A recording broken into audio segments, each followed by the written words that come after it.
Hello and welcome to Ula Tea Leaf Readings. My name is Lenor and tonight I'm going to be reading your tea leaves. This is a horoscope for Taurus. If Taurus is your solar, lunar, ascendant / rising sign, then this is a message for you. All right, let's get started. And so Taurus, this is a bonus reading, and our card tonight is the Knight of Wands. In the Thoth system, which we usually use here, the Knight of Wands would equate to the Prince of Wands. So I'm going to go ahead and tap, tap, tap, and we're going to see what do the tea leaves have to say. Now we have that Knight of Wands energy, which is real fiery, very passionate. Okay, this is somebody who is really all about whatever they're into. Is it politics? Are they creatives? Do they have hobbies? Is it their work? Is it their relationship? Maybe all of the things, right? They are about that life. That's all they're concerned with. And so it can be a really refreshing energy to have around, but it can also become something that almost becomes, I don't know, overwhelming, right? Like everything is kind of revolves around whatever this person is into. Maybe it's all they talk about. Maybe it's all they want to do. You might even like be in a relationship with somebody and I'm thinking immediately, because I read this a lot, somebody has a spouse or a significant other. They're into something like playing video games. That's, they go off to work, they come home, they say hello, then they disappear to go play their games, and they're up all hours of the night playing and, not having the connection that maybe the other person wants to have. The interaction is limited because they're immersed in this thing that they like to do. Now, listen, on one level for me, I'm a little jealous. I wish I was that into something, right? On the other hand, it can really become detrimental to somebody's life if they are just hyper focused. And yeah, your relationships can suffer. So I wonder, as I'm looking at this and I'm seeing that we have a person right here, okay? We also have a person up here who looks like they're flying in the air, okay? We also have what looks like an umbrella that's upside down. And I feel like it is a storm. Now over here, we have what looks like a knight in shining armor. You can see the helmet, you can see like that feather, the armor, there's a heart right here. It looks like the head of a horse. So it does almost feel like maybe there is some dynamic in your life, right? And it could be a relationship, it could be a friend, it could even be like your work, which can feel like a relationship in itself sometimes. And maybe, things are just not really going the way that you had envisioned them. Maybe the connection is waning to some degree. Now, I'm not saying that you have a wandering eye or that you are even somebody who would ever entertain, leaving somebody for another person or having a connection with somebody that's not your primary relationship. Although, listen, no judgment at all, right? But I do wonder if there's this outside energy. And maybe it's somebody who's kind of flirtatious with you. Maybe this is somebody who you go to talk to and have a friendship with, because whoever it is that you're trying to have a connection with, like I said, maybe it's like your spouse, right? or your significant other, they are not receptive. They are busy. They're not paying attention. And maybe even get frustrated when you interrupt whatever it is that they're involved in. And I feel like that kind of creates the energy for you of, yeah, maybe being kind of lonely. Maybe being a little resentful. You know, maybe getting kind of real tired of it. And you have this other person. Maybe it's, you know, the person that makes coffee for you or serves you coffee at the coffee shop you go to before work. And you have a little flirtation there. Or maybe this is somebody that you're much more involved with than even you realize, right? It might be turning into something more than just a friendship, more than an acquaintance. And again, maybe this is not intentional, but I don't think you hate having this attention, this connection. What do we do about this? I don't know. I could not give you any advice on that at all. I don't know. Because it's tricky. It's individual to each situation. And sometimes that's just the way things go, right? Sometimes when we are entangled in something that felt like it was, you know, this is the one, this is who I'm going to be with forever, this is the love of my life, and you begin to really know each other, and it's just not where it's at, you know. And it could even be that, listen, you could have already left the relationship, you're divorced, or, you know, single, maybe dating a little bit. You meet somebody you really enjoy, but you are feeling resistant to it because you've been through this whole thing with somebody already who you trusted, who you love, who you still probably love, and it didn't work out.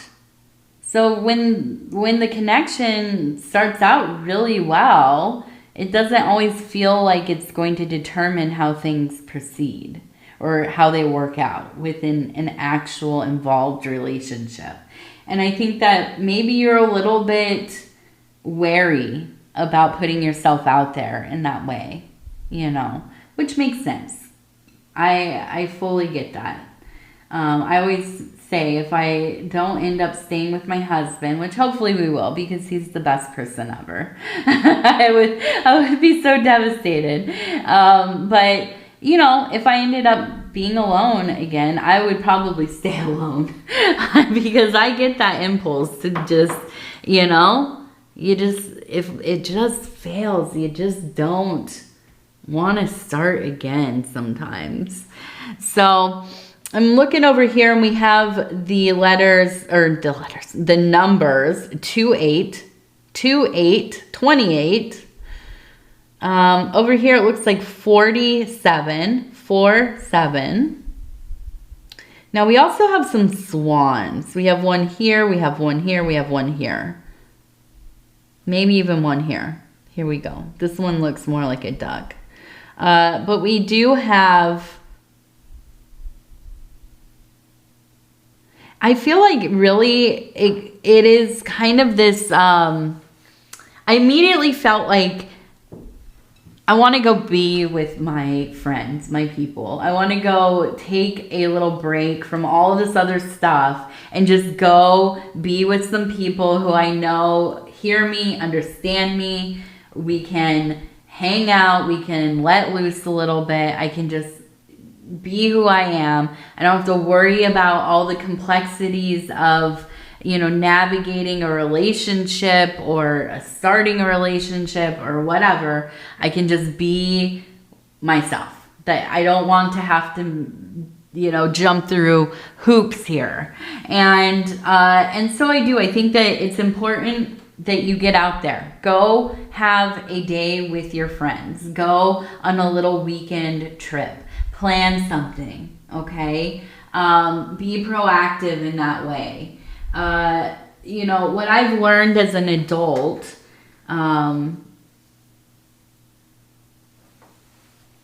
in so much of my life, I just relied on other people to put things together, like holidays, parties, you know, get-togethers, dinners, whatever. And then I finally hit that age, right, where I started to realize, like, if I am feeling disconnected or a little bit lonely, or like nothing exciting has gone on, or I haven't like looked forward to an event in a while, then dang it, don't wait around. Get to it. You know, have your own dinner party. Invite people that you want to be around. You know, have a some kind of party. Find a reason to celebrate somebody and throw them a party. You know what I mean? Like, and I think that's really this energy here. Distracting yourself with something that might be really full of merriment and celebration. Go and dance, listen to some music, eat some good food, enjoy yourself, right? Counteract some of the anxieties that you might be having in this other relationship realm with doing things that you know you're going to enjoy, you know? So organize like a little trip to the museum, or to go kayaking, or, you know, whatever it is. Find something that yeah, I'm like so looking forward to that. I can't wait to go do that, you know? Try something different. Go, you know what I found really fun, which just all fun. Which I didn't really think that I was going to be so excited about, was I went and played laser tag. Actually two different times in the last couple months. And it was fun. It was super fun. It reminded me of being a kid.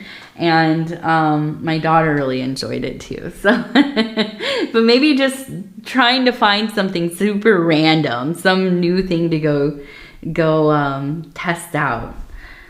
All right, let's see. So we have a whale up there. We have a flower.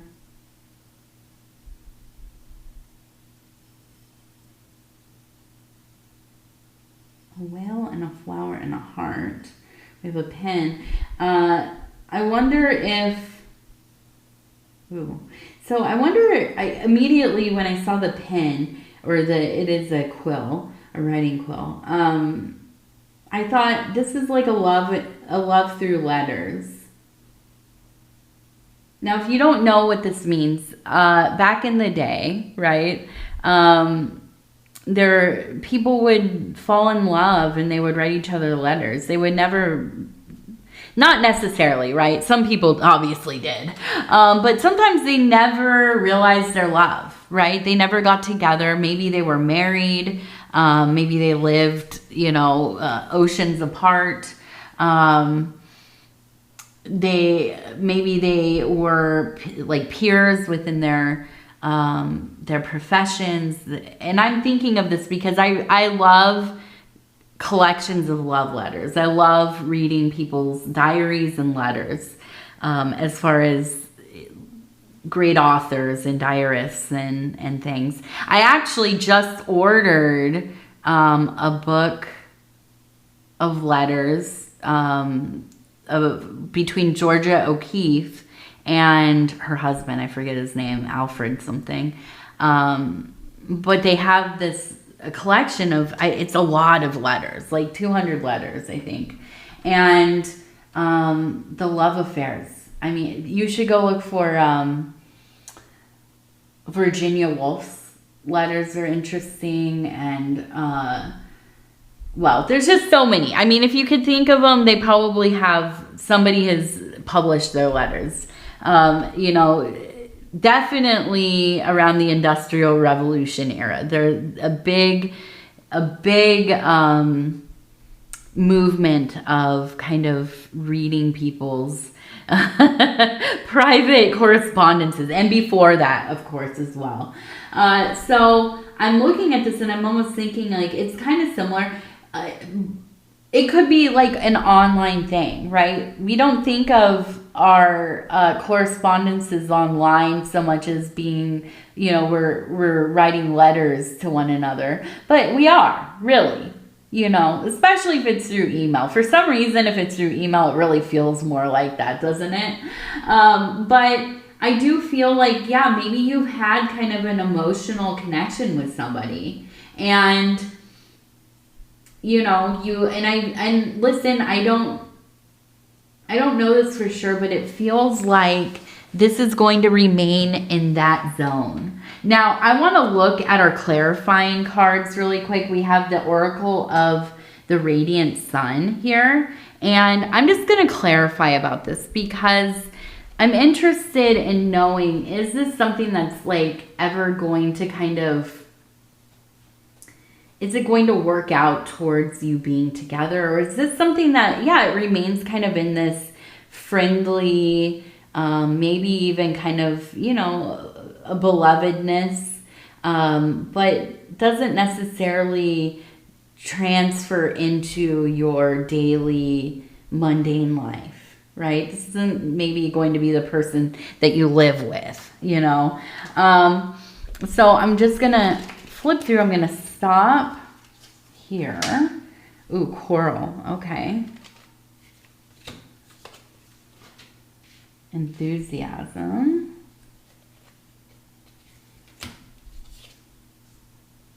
Versatility. Okay, so I feel like there is some conflict here. Yeah, I think it's like almost there are times where you get very wrapped up in this connection and it can cause some frustrations. Now, it might not even just be your own frustrations. This might be, like I said, if you have a primary relationship that is in the physical world and you also have this kind of real deep connection with somebody who maybe you're writing letters to, or texting or, whatever on Discord or I don't know, one of the social medias or whatever, wherever people chat. And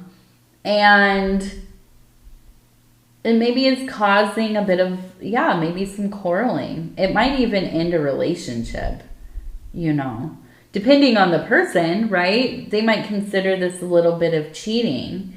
But I think that your enthusiasm is just like, I feel like you just feel so connected. I don't know, like it's this person is so easy to talk to. The versatility. I wonder if it does end up being that if you meet each other or if you have already know each other, but this is how you communicate mostly. If it does begin to kind of spill over into the real world and it does end up being something that kind of works out. Now, I think a lot of us have this feeling that if we meet somebody on the internet, it's just going to end up being, it's one way there and then it ends up being really weird or a misconnection, or they, people can present themselves very differently online, right? And I think a lot of us are kind of, we just expect that like, this person's not really like this in real life or whatever. But then there are, and I think increasingly more so, success stories of people finding each other, connecting, and ending up in the real world together. My husband and I are an example of that ourselves. Now, we talked online and courted one another for years before we actually, met and almost immediately became a family. But it can happen. It absolutely can. So, you know, even if you're in maybe an older generation here and you think, I don't know, how do these people even meet online? How do you know who you're meeting? Yeah, you absolutely need to do your due diligence. Look into them, you know, make sure they are who they say they are. Don't send them money. You know, there are all these YouTube channels where they talk about people who have been like financially taken advantage of by people that are like, you know, I mean, they're catfishers or whatever. And so you must be careful with that. Absolutely. Please do not send money to anybody unless they're like, you verified who they are, you know for sure 100%. You know, you have like people that will vouch for them, whatever, right? But it can, you know, there is the possibility of meeting people. You know, I've had people in my life because really, I met my husband, we talked online, and I didn't really tell people about him that much. I mean, people maybe would see him on my social media and stuff, but I didn't talk to my family about him, or, you know, they knew I was talking to somebody. But I'm pretty like covetous of my personal things like that. I was very like, this is mine. This is my, you know, this is my person. This is my personal life. This is my personal love story. And I'm going to keep that for myself for as long as I can. And then he kind of showed up in my life, you know, and moved in, you know, immediately thereafter. And you know, people were like, well, how did you guys find each other? You're so perfect together, you know, which, you know, we have our problems like anybody else. But I think that you can find people with similar goals, passions, interests, so much easier when you're doing it in that way, instead of, you know, just kind of widely casting your net. Although, you know, maybe doing that too, I don't know. I've never dated really. So like gone on random dates and stuff with people. I've always kind of known the people that I've dated and gotten to know, but, yeah, I think it's a really good way of meeting somebody who might really be like suited for you, because there's this whole period of getting to know each other, but you have to be discerning, because listen, a lot of people will mislead you, and sometimes people mislead others not because they're doing it in some nefarious way. They might not even know themselves that well, right? And this is how they feel they can attract somebody, or, you know, this is the kind of illusion that they dwell in about themselves. And that can become tricky as well. So just be discerning. But I feel like there is kind of this interesting stream or streams of love kind of flowing through your life right now, Taurus. And so let's also look at our gratitude cards here.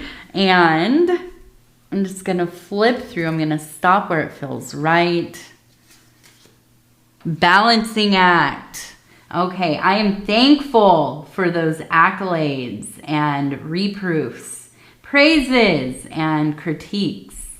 Like light and shadow, the positive and the negative feedback I receive gives me a balanced understanding of myself. Practice. Think of a praise or a critique you received that helped you gain insight into yourself. How did that feedback drive you towards improvement? My first thought here, I know I'm talking about myself a lot today. it's my last reading. This is where I'm at in my head. But mine, I asked my husband, I had bought some new skirts recently, and I was like, well, do you like the skirts that I've been wearing? I bought them so I could wear more of my band shirts and stuff. And he's like, yeah, I like them. They look really good on you. Almost kind of like dressing like a teenager a little bit. And I was like, okay, is that a good thing or a bad thing? He said that he liked it. But I was like, okay, well, then I'll go buy some more. So sometimes we need that outside thing. Now, I fully admit that I almost feel like I'm going through like a fashion midlife crisis. I've been buying stuff that I was really into when I was younger. And for some years now, I haven't been wearing like band shirts that much, but I usually just wear dresses and things. And so I've been pulling them out, right? And wearing the, 20-year-old band shirts that I have. And yeah, I like it. I don't know. I've been into it. I've been really into it. So, yeah, sometimes we gotta look for those, critiques and those positive reinforcements and be thankful for them. So anyways, Taurus, I love you. I thank you. If you would be so kind as to like the video, it helps the channel. If you haven't subscribed yet, please think about doing that. You can hit that little bell. It'll let you know when the next readings are coming out. And if you want to leave a comment, definitely, yeah, do it. I read them all. Absolutely. Every single one of them. And if you're new to the channel, shout it out in the comment section. All right. That's it for me. I'm shutting up, I'm shutting up shop here. Also, I'm going to shut my mouth. And yes, I love you. I thank you. We'll talk in a few days. Good night, Taurus. Good night. Good night.